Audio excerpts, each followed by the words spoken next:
These are the top 15 tech questions everyone wonders about. How does Password Manager work? A password manager is like a super safe box that keeps all your passwords in one place. Instead of remembering dozens of different passwords, you only need to remember one master password to open the box.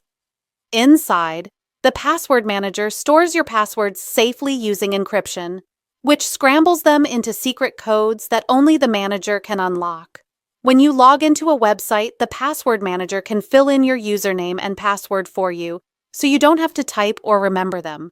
So a password manager is like having a digital keychain that remembers every password, but only opens when you use your one secret master key. How does fingerprint unlock work? When you put your finger on your phone's sensor, it doesn't actually take a picture of your finger. Instead, the sensor scans the ridges and valleys of your fingerprint, the little lines and curves that make your finger unique. The phone then turns that pattern into a digital code, kind of like a secret number. When you try to unlock your phone again, it scans your finger, makes another code, and compares it to the saved one. If they match, the phone unlocks. If not, it stays locked. So fingerprint unlock works by matching your unique finger pattern to the one stored safely inside your phone. How does incognito browser work? When you open a browser in incognito mode, it looks almost the same, but it treats your history differently.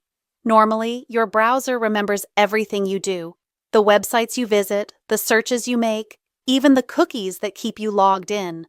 In incognito mode, the browser keeps things private on your computer. It doesn't save your history, your searches, or cookies once you close the window. But here's the catch. Incognito doesn't make you invisible. Websites, your internet provider, or your school Wi-Fi can still see what you're doing. So incognito is like borrowing a whiteboard. You can write on it while it's open, but as soon as you close it, everything gets wiped clean. Does Alexa always record what I say? People worry that Alexa is always listening, but here's how it really works. Alexa is always listening only for its wake word, like Alexa. Until it hears that, it doesn't start recording or sending anything. Once you say Alexa, the device records your command, sends it to the cloud, and then gives you an answer. Sometimes Alexa might wake up by accident, like if it thought it heard its name. That's why people feel like it's always listening. But you can check or even delete what Alexa has recorded in the app. So no, Alexa doesn't record everything you say, only after it hears its wake word. What is a MAC address? Every device that connects to the internet, like your phone, your laptop, or even your smart fridge, has its own special ID number. That number is called a MAC address, and it's kind of like a name tag or a fingerprint for your device. No two are the same. When your device connects to Wi-Fi, the router checks that number to know which device is which.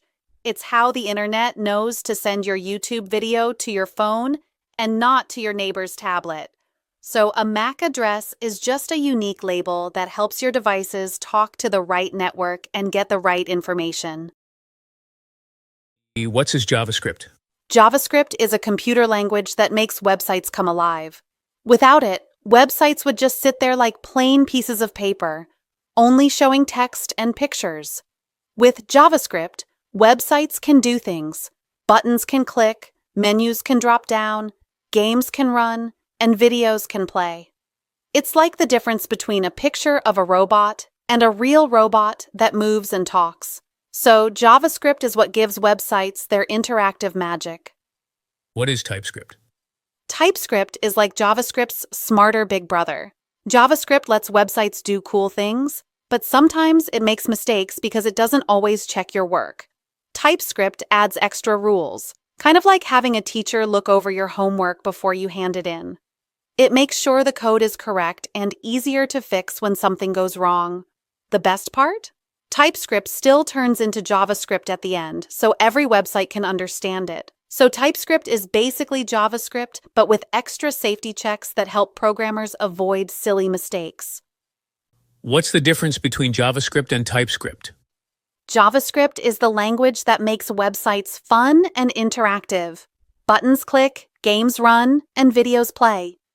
But JavaScript doesn't always double-check your work. If you make a mistake in the code, it might only break later when you run it. TypeScript is like JavaScript with an extra safety net. It adds rules that check your code while you're writing it, so you can catch mistakes early. The cool part is, TypeScript always turns back into JavaScript in the end, because browsers only understand JavaScript. So JavaScript equals flexible and fast. TypeScript equals the same, but with safety checks built in. Oh, how does Netflix use dynamic optimization? When you watch Netflix, your internet speed isn't always the same. Sometimes it's fast, sometimes it's slow. Dynamic optimization is Netflix's trick to keep your show playing smoothly. Here's how it works. When your internet is fast, Netflix gives you super clear video, like watching through clean glass. If your internet slows down, it quickly switches to a lighter version of the video so it doesn't stop and buffer. It also saves data. Netflix figures out how to show the best quality picture using the least amount of internet so you can watch longer without wasting bandwidth.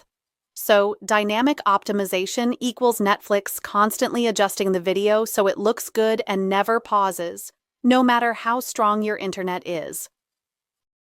How does skip intro work on Netflix? It's not magic, and there aren't little people pressing the button for you. When Netflix adds a new show, their system actually studies the episodes first.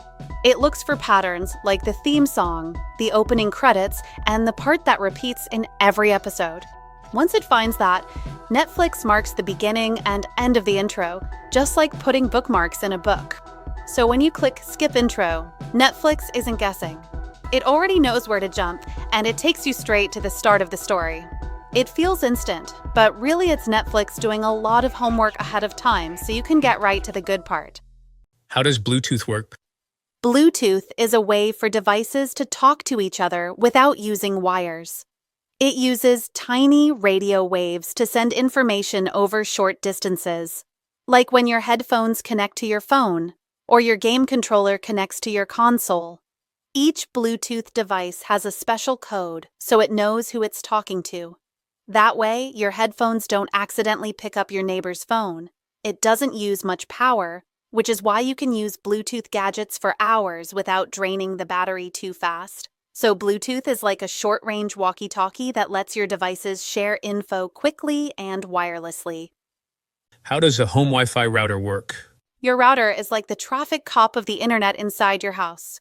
When the internet comes in through a cable from outside, the router takes that signal and shares it with all your devices, your phone, your computer, your tablet, even your smart TV. It does this by sending invisible radio waves, kind of like how a walkie-talkie or a radio works.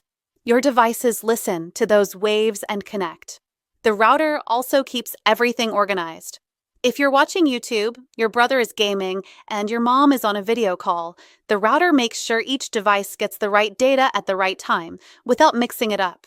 So a Wi-Fi router is basically the post office and traffic cop of your internet. It takes the big stream of data from outside and makes sure everyone at home gets their piece delivered quickly. What's the difference between local storage and cookies? When you visit a website, it sometimes wants to save things on your computer. That way, the site remembers you the next time. Cookies are tiny files that store little bits of info, like your login, what's in your shopping cart, or what pages you visited. They can also be sent back to the website so it knows who you are. Local storage is like a bigger notepad inside your browser. It lets websites keep more information, like game progress or settings, but it stays on your computer and isn't sent back every time. So cookies equals small notes shared with the website. Local storage equals a bigger notebook that stays with you. Why is dark mode better for your eyes? When you look at a bright white screen for too long, your eyes get tired, kind of like staring at a flashlight. Dark mode flips the colors, so the background is dark and the text is light. This makes the screen easier to look at, especially at night, because your eyes don't have to work as hard. It also helps reduce glare, like when the sun bounces off shiny glass. And for some people, it just feels more comfortable and cozy. But here's the secret: dark mode isn't always better. In bright daylight, sometimes light mode is easier to read. So dark mode helps your eyes relax in low light, but the best mode depends on where you are and what you like. How does Starlink work? Most internet comes through cables buried underground, but Starlink does it differently. It uses space. Starlink has thousands of small satellites flying high above the Earth. Your house gets a special dish that points up to the sky. When you go online, your dish sends a signal to the closest satellite. That satellite quickly beams the signal down to a ground station connected to the internet. Then, the information shoots back up to the satellite and down to your dish, almost like playing ping pong with data between Earth and space. So, Starlink works by using satellites as internet messengers in space, bringing fast internet even to places where cables can't reach.